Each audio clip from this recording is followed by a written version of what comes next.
রুমিন ফারহানা দেখলাম একখানে ভাষণ দিতেছেন যে আমার আসনে আমি নির্বাচন করব, এই এলাকায় আমি জন্ম হয়েছি, এই এলাকায় আমার দাফন হবে, এই এলাকায় আমি নির্বাচন করব। মানে তার এলাকায় তিনি নির্বাচন করবে।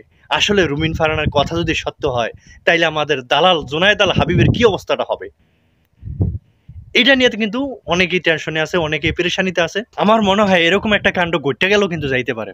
সেটা হলো জুনায়েদ আল হাবিবরা যদি বিএনপি থেকে মনে করেন যে একটা আসন ছাড়ে, যে আসনটা রুমিন ফারহানার, যে কারণে এখন পর্যন্ত রুমিন ফারহানাকে সে আসনটা বুঝিয়ে দেওয়া হয় নাই।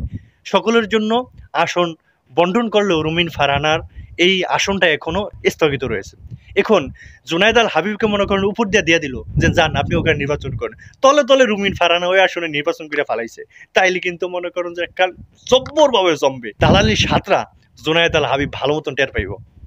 এরকম উচিত শিক্ষা দেওয়া দরকার এই সমস্ত দালাল।